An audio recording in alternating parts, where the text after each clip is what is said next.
vibraphonist Stefon Harris has certainly found his space.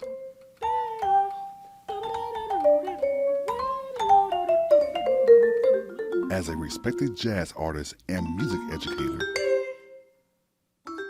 I'm incredibly blessed in that I get to spend my time on this planet doing what it is that I love. And ultimately, I don't even view myself as a musician. I think I have a gift which happens to manifest itself well in music.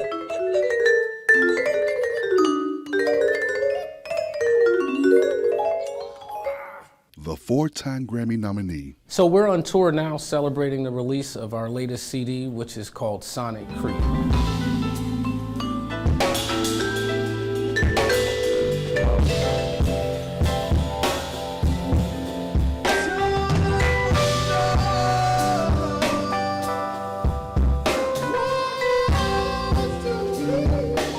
Shared the stage at the Carver Cultural Community Center with musicians he considers brothers. The group is Blackout, and these are my brothers. We have been together for 20 years now. We've had the opportunity to travel the world together, and it's just been one of the greatest pleasures I've had in my life. On drums, we have Terry on.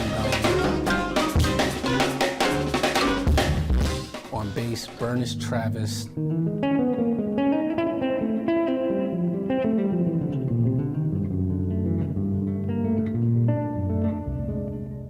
The great Mark Carey on keys.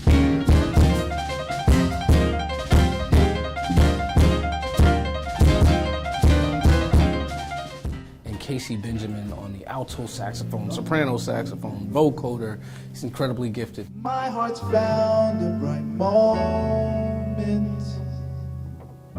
Took me some time.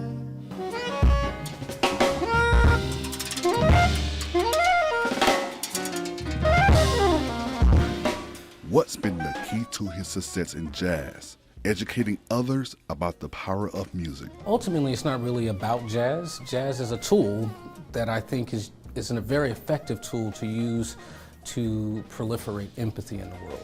I think empathy is one of the most important values that we have, and the more people who understand how to approach our time together empathetically, that's how we're going to get to the root of the solution of most of these problems we face. That compassion stems from his roots in the church. My mother is a Pentecostal minister, so I grew up hearing music from the soul.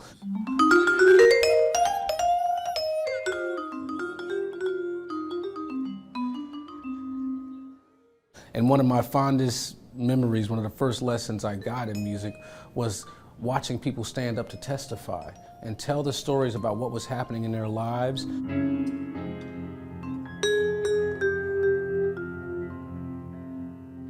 In terms of my perspective on the value of art for society, we're essentially sonic griots.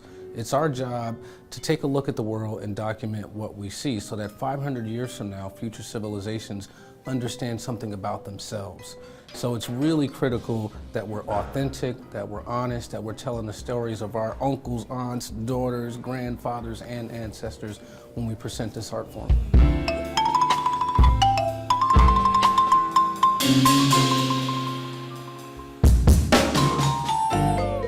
Stefon has used his art as a teaching tool at several universities around the world.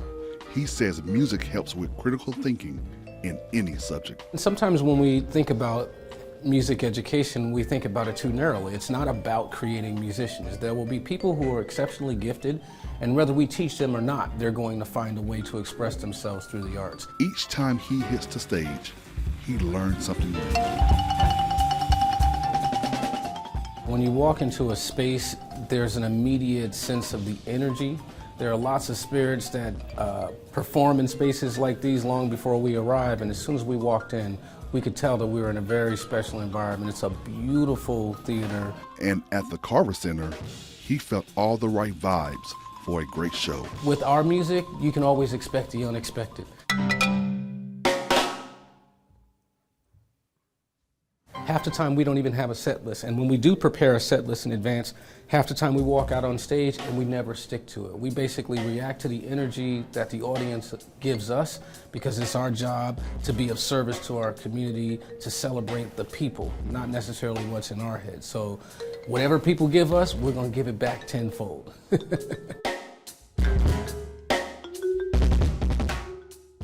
So I'm pretty busy, and I'm a dad and a husband, so but life is great, and all of these various elements are completely interrelated for me, so I feel more alive, more driven, and more passionate than I ever have in my entire life.